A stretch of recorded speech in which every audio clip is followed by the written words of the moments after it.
Peggy 18.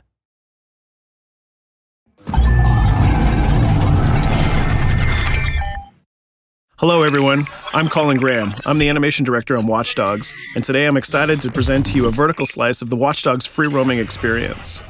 So actually, this is not a mission. Everything we're going to showcase today is completely systemic, and we're free to do as we please. We start off in the wards, the low-income district of our interpretation of Chicago. When creating the world of Watch Dogs, we wanted to stay true to the city and give a unique flavor to each and every neighborhood, not only in terms of the architecture, but also in terms of the people that you'll encounter and what is happening in their day-to-day lives. In the wards, you'll see working-class citizens, rusty cars, gang members, abandoned houses, and low-grade pawn shops. It's really not the kind of place that you're going to want to be alone after dark. Nowadays, modern cities are increasingly managed by software, controlling traffic lights, electricity grids, and surveillance systems. In our version of Chicago, this management software is called CTOS, or the Central Operating System. The CTOS controls everything in the city, and it was created by the Bloom Corporation. Since the CTOS has been installed in Chicago, people get to work faster, the crime rate has dropped, and the communication networks are now more accessible and stable than they ever were before. It goes without saying that if everything is connected, somebody able to take over the system would be extremely powerful.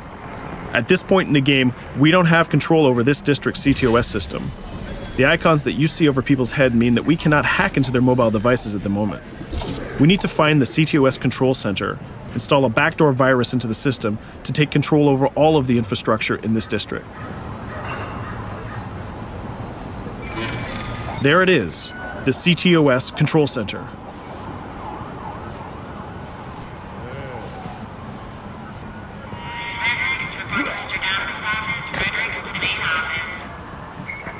Watch it. You're walking someplace you got no business. It's heavily guarded. Let's see if we can find the server access codes from a distance.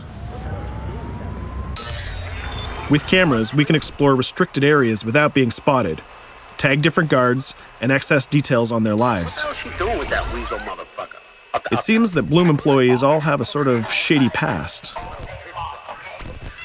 There it is, the access code to the server room.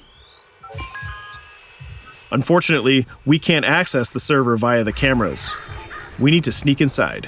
One thing that was really important to us when we designed Watch Dogs was to fully support different player styles. Every situation in the game can be tackled the way the player sees fit.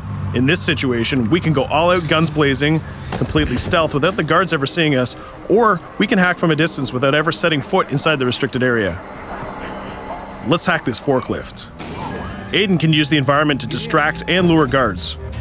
Pretty much anything you hack has multiple functions. So, for example, you could use this forklift to access the roof, or you could use it to create cover. Hacking in Watch Dogs is all about player expression. Let's set an improvised explosive device so we can hack it a little bit later.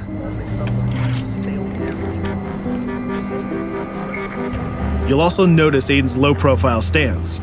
This indicates when the guards are unaware of our presence. We'll try to reach the upper level of the building to see if we can gain a vantage point over our opponents. Everything in the environment can be hacked, so we're going to make some dynamic cover. That's how you spend a day off. Some quality meat. We'll use this forklift to lure the guard towards our IED that we set earlier. Let's see how this plan unfolds. You're working them on.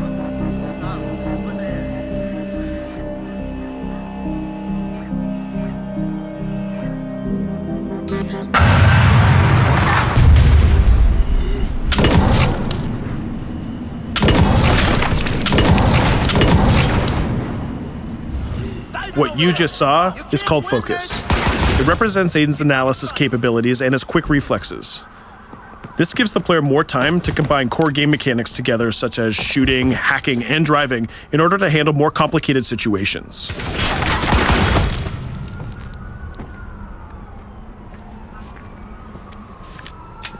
Now we can access that control room.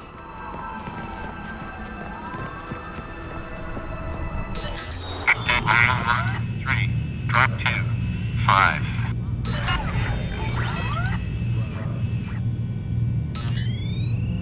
Now we'll be able to hack all of the devices connected to the CTOS within the districts. Thousands of cameras, traffic lights, the electricity grid, and most importantly, all of the citizen information profiles. We can also benefit from the Chicago Police Department Crime Prediction System, which uses facial and pattern recognition to spot potential criminals or potential victims. Since this is a pretty rough neighborhood, I'm pretty sure we're going to stumble on some suspected criminal activity pretty soon.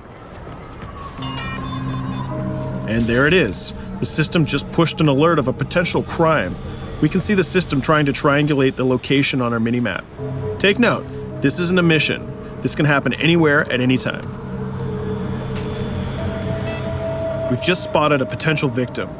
It's always up to the player if he wants to investigate or not, to take action or not. So let's see how this turns out. Yeah, you're right. Could I just...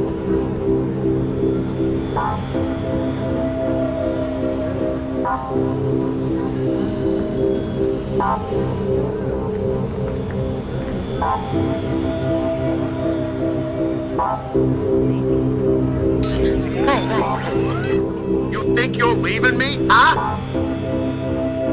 Jesus, I told you to stay away from me! You belong to me now. Get it? You better leave or I'll call the cops! I'll fucking kill you, goddammit. Get off! Yo! That was close. Good thing that we intervened.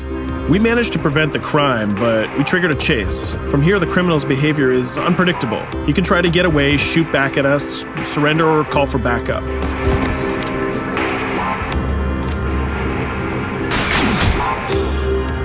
It seems like he decided to get away by car. Let's chase him down. In Watch Dogs, we have a wide variety of vehicles. Each one of them has their own unique properties and handling. Let's see how we can use the CTOS to our advantage to neutralize this criminal and leave the cops to deal with him later.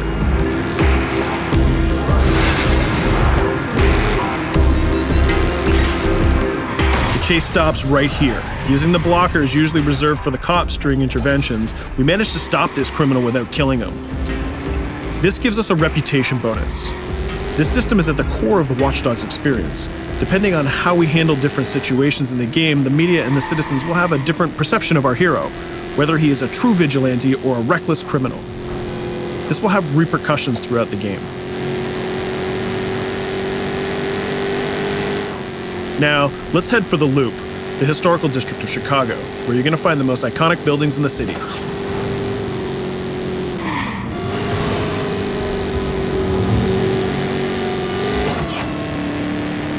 We're going to go to a gun shop to see what arsenal is available for players. The economy is a big part of Watch Dogs. Players will be able to grow their arsenal with weapons and craft their tools in order to increase their power and their hacking abilities.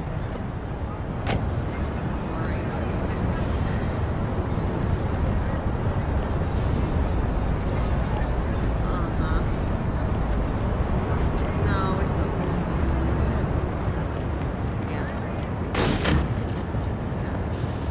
You will find all of the weapons that you would expect in a traditional shooter. Pistols, assault rifles, guns, sniper rifles, and grenade launchers, just to name a few. A lot of bullets were fired in our last encounter with the CTOS guards. Let's stock up on some more ammo. Finding everything.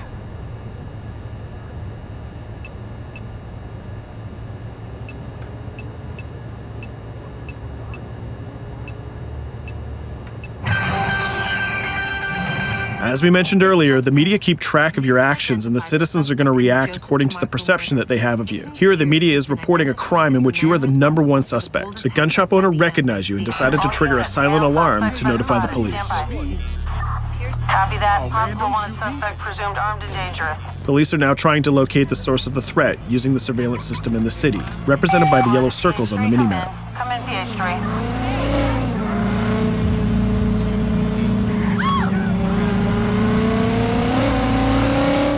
Aiden is able to stall their efforts by hacking into their communication systems while avoiding the scanning areas.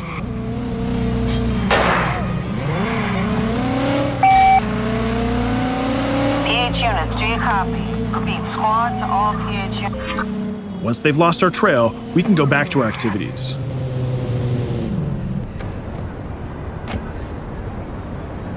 One thing that Bloom did to win over the population of Chicago with the CTOS project was to install free Wi-Fi hotspots throughout the city.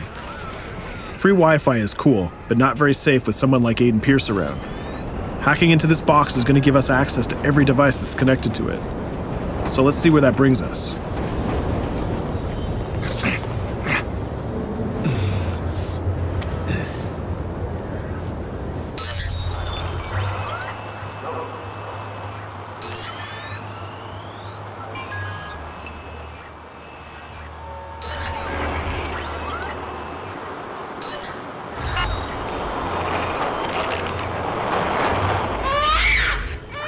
We just hacked into the webcam of a laptop. It seems that we're in the apartment of a mother and we can hear her baby crying in the background. Her bank information is in her mobile phone sitting right there on the table in front of us. It's totally up to the player whether we decide to steal it or not. Of course, this won't affect our reputation because nobody can witness this action. Just like in real life, nothing is totally black or white, but rather many shades of gray. This is exactly the situation where we want the player to question his own morality. Let's go withdraw that money. If you think that you're alone, think again. Aiden is not the only hacker in town. Someone's trying to install a backdoor virus on Aiden's phone in order to steal a portion of the information that he's gathered through the game so far. First, we're gonna have to reach the area where the signal is coming from.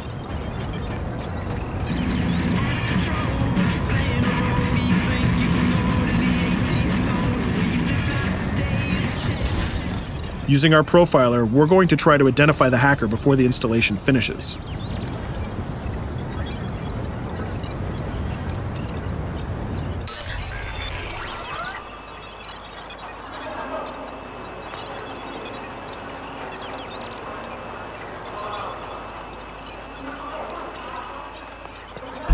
There he is. In Watch Dogs, things aren't always what they seem to be. This is actually another player that seamlessly came into our single-player experience. Let's not let him get away with this. We're going to teach this guy a lesson.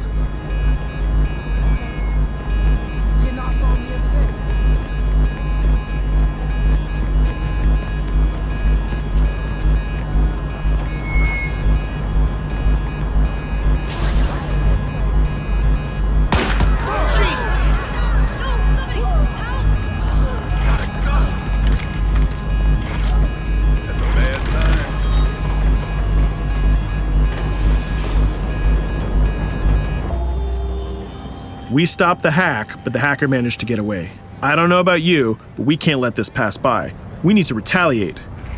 Using the grid, let's see if we can find that second player. There he is. Let's enter his game seamlessly.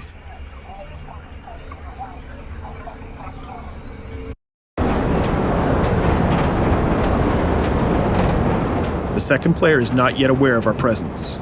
If we act carefully, he might think that we're one of the many NPCs in the city.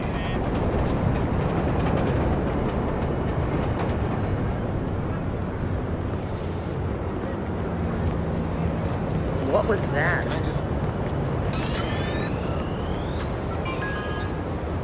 So let's find a place to hide and start hacking. What's going on?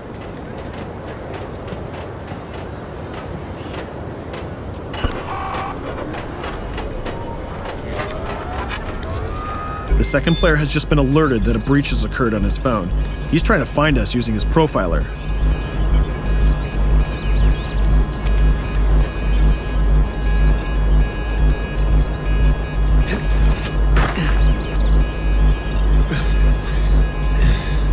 He's dangerously close. Let's hide in the car. We're spotted. Let's get out of there.